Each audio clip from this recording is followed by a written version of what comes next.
जब इस प्रकृति की सृष्टि हुई तब इस संसार में सभी लोगों के लिए एक सुखमय और संपन्न जीवन जीने के लिए पर्याप्त मात्रा में साधन और संपदा थी।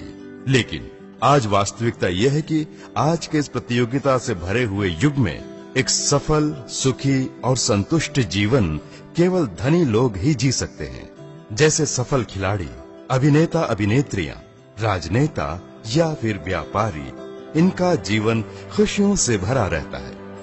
लेकिन हम जैसे आम लोगों का जीवन रोजमर्रा की अति आवश्यकताओं को पूरा करने की कोशिश में गुजर जाता है और हम अपने सपनों को खोकर एक कॉम्प्रोमाइज्ड जीवन जीने लगते हैं। इस परिस्थिति में अगर हम देखें कि क्या कोई ऐसा रास्ता है जिससे कोई व्यक्ति केवल सही दिशा में ईमानदारी से मेहनत कर संसार के सभी सुखों को अनुभव कर सकता है, तो हमें निराशाजनक जवाब ही मिलता है।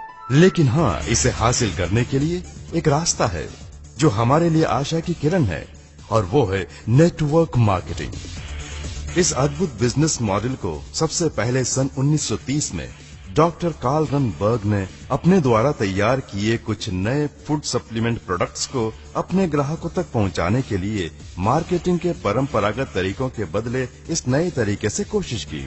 इस प्रकार बिजनेस करने का ये नया तरीका सबसे पहले यूएसए में प्रारंभ हुआ और कुछ कंपनियों ने इस नए तरीके के मार्केटिंग को अपनाते हुए अपने कुछ चुनिंदा क्वालिटी प्रोडक्ट्स को अपने ग्राहकों तक सीधा पहुंचाया।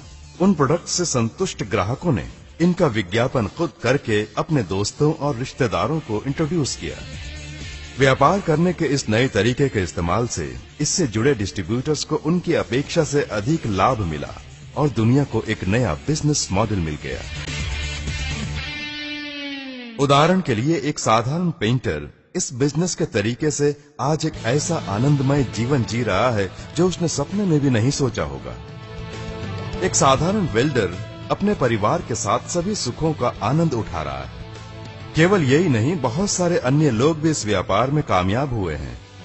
आज व्यापार का ये तरीका पिछले 85 सालों से करीब 165 देशों में सफलतापूर्वक रूप से चल रहा है और इसका कुल वाणिज्य लाखों करोड़ों में पहुंच गया है।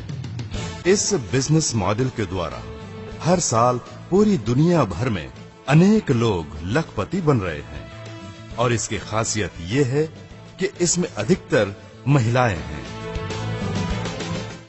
ये बिजनेस मॉडल अस्तित्व में आने के लगभग 50 सालों के बाद भारत में पहली बार सन 1996 में प्रवेश हुआ। शुरुआत के समय में भारतीयों ने बड़ी आशा की दृष्टि से इसे देखा। जब कुछ भारतीय और बहुदेशीय कंपनियों ने इसे भारत में शुरू किया तो कई लोग इस व्यापार से इस आशा के साथ जुड़े कि उनके जीवन में बहार आ जाएगी। भले ही इन कंपनियों के प्रोडक्ट्स अच्छी क्वालिटी के थे, लेकिन उनकी कीमतें अधिक होने के कारण साधारण लोग उन्हें खरीदकर निरंतर उपयोग नहीं कर सकते थे और उनका टारगेट अधिक होता था। जब लोग इसमें सफल नहीं हो पाए तो उनमें निराशा छा गई। इस दौरान कुछ स्वार्थी कंपनियों में गलत मंशा से इन परिस्थितियों का फायदा उठाने के लिए बिना किसी व्यवहार्य प्रोडक्ट्स के कहा कि सिर्फ लोगों को जोड़ना काफी है और सिर्फ पैसों के आधार पर इस व्यापार में पैसों के उलटफेर से लोगों के मन में लालच पैदा की कि वे कम समय में धनवान बन सकते हैं। लोग भी उन पर विश्वास कर इन स्कीम में जुड़े, लेकिन जब वे असफल हुए तो अपने को ठगा महसूस किया। प्रोडक्ट्स पर आधारित व्यापार में भी लोगों ने अपने न छू पाने वाले ऊंचे टारगेट को पूरा करने के लिए बिना चाहे और बिना आवश्यकता के महंगे प्रोडक्ट्स को खरीदकर निवेश किया और उन्हें भी नुकसान उठाना पड़ा। इन सब नकारात्मक बातों के कारण नेटवर्क मार्केटिंग का अच्छा खासा नाम बदनाम हो गया। आर्थिक विशेषज्ञ 2000 से 2008 के समय को नेटवर्क मार्केटिंग का काला काल कहते हैं।